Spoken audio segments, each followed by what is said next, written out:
Pemirsa, tim kuasa hukum tersangka kasus pembunuhan Vina dan Eki, Peggy Setiawan, meminta Komisi Pemberantasan Korupsi dan Mahkamah Agung untuk mengawasi sidang pra-peradilan.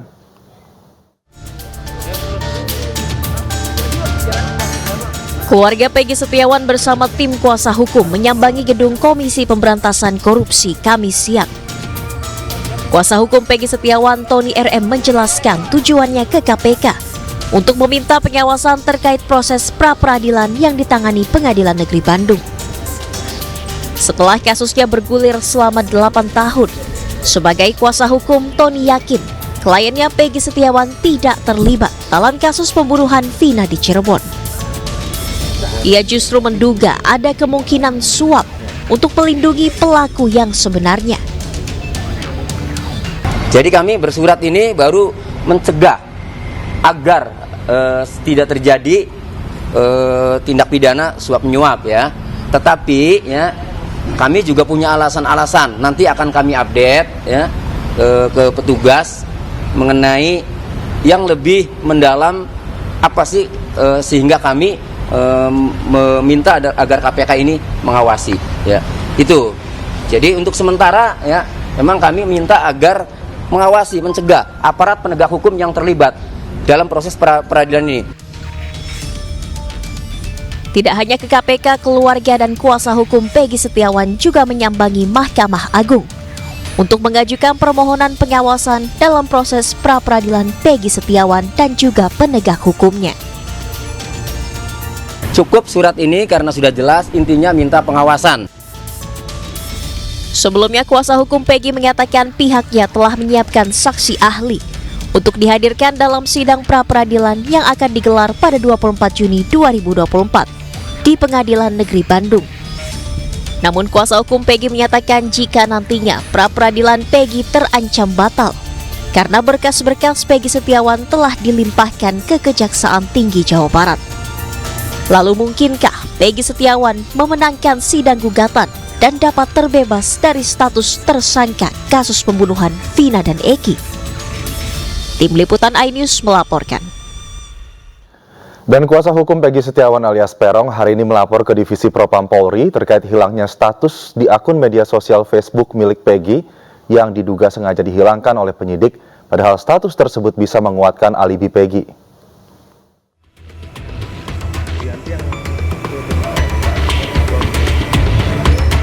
Kuasa hukum Peggy Setiawan alias Peron, tersangka kasus pembunuhan Vina Cirebon, mendatangi gedung Divisi Propam Mabes Polri Kamis siang. Kedatangan kuasa hukum Peggy Setiawan untuk melaporkan hilangnya postingan dari akun media sosial Facebook milik Peggy yang diduga sengaja dihilangkan penyidik Polda Jawa Barat. Padahal kuasa hukum menyebut postingan tersebut merupakan salah satu bukti kuat yang bisa mengkonfirmasi alibi Peggy bahwa ia sedang berada di Bandung pada malam pembunuhan Vina dan Eki 27 Agustus 2016 silam. Jadi ada dua dasar. Satu, postingan Facebooknya hilang. Kedua, Peggy Setiawan menjelaskan kepada kami bahwa penyidik pernah meminta password. Atas dasar itu, karena kami menganggap akun Facebook postingan-postingan ini menguatkan alibi Peggy berada di Bandung, sementara dihilangkan, maka ini tidak fair kalau memang dihilangkan oleh penyidik. Kami menduga ya, kalau memang dilakukan oleh penyidik ini kan namanya mengutak-atik barang bukti yang harus dijaga seharusnya keutuhannya. Aduan dari kuasa hukum Peggy kini tengah diproses Divisi Propam Polri dalam waktu 20 hari ke depan.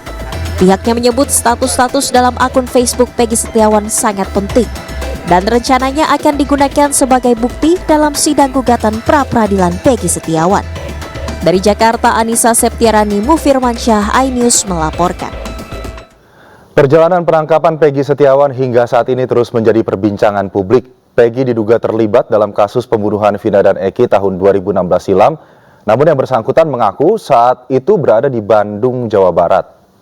Saya tidak pernah melakukan pembunuhan.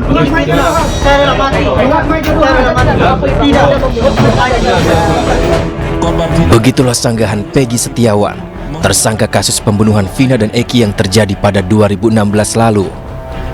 26 Mei 2024, ia ditangkap setelah polisi menyebarkan 3 DPO. Namun Peggy Setiawan alias Peron menjadi satu-satunya pelaku yang ditangkap dari DPO tersebut.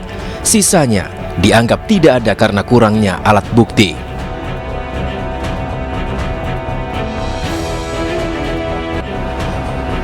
...31 Mei 2024, 3 rekan kuli bangunan tempat Peggy bekerja, Suharsono alias Bondol, Suparman, dan Ibnu, memberikan keterangan di Ditreskrimum Polda Jawa Barat bahwa Peggy Setiawan berada di Bandung pada saat peristiwa pembunuhan itu terjadi di Cirebon.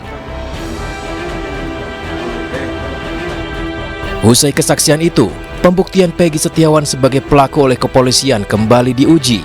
Saka Tatal, terpidana yang telah menjalani hukuman 3 tahun penjara, mengaku menjadi korban salah tangkap. Ia juga mengaku tidak kenal dengan Peggy Setiawan.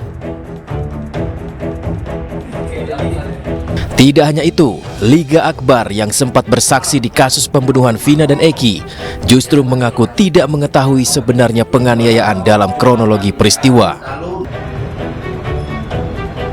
Kuasa hukum Peggy Setiawan pun melawan.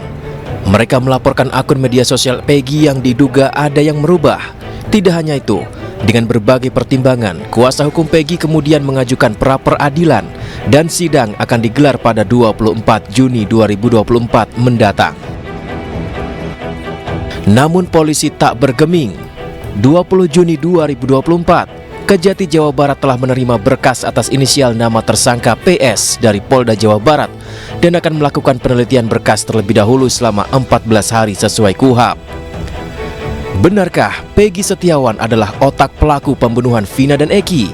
Tim Liputan iNews melaporkan. Sementara itu pemirsa, 4 dari 7 terpidana kasus pembunuhan Vina Eki memberikan kuasa kepada tim pengacara untuk pengajuan peninjauan kembali atau PK. Pemberian kuasa ini dilakukan di Rumah Tahanan Kebonwaru, Bandung, Jawa Barat pada Kamis siang. Hadi Saputra, saya bersedia untuk menandatangani kuasa hukum dan Pradi untuk mengajukan PK. Saya Supriyanto bersedia menandatangani kuasa hukum ke Paradi dengan sukarela. 3 pekan dalam pemeriksaan penyidik Polda Jawa Barat, 4 dari 7 terpidana kasus pembunuhan Vina Eki akhirnya bisa bertemu dengan kuasa hukum Peradi di Rutan Kebonwaru, Bandung, Jawa Barat, Kamis siang. Pertemuan ini dilakukan untuk penandatanganan surat kuasa pengajuan peninjauan kembali dari 4 terpidana kepada kuasa hukum Peradi. 4 terpidana yang menunjuk kuasa hukum adalah Hadi Saputra, Supriyanto, Eka Sandi, dan Rivaldi. Para terpidana mengajukan peninjauan kembali atas kasus yang menjerat mereka dengan hukuman penjara seumur hidup sejak vonis di Pengadilan Negeri Cirebon pada 2017 lalu. Saya Eka Sandi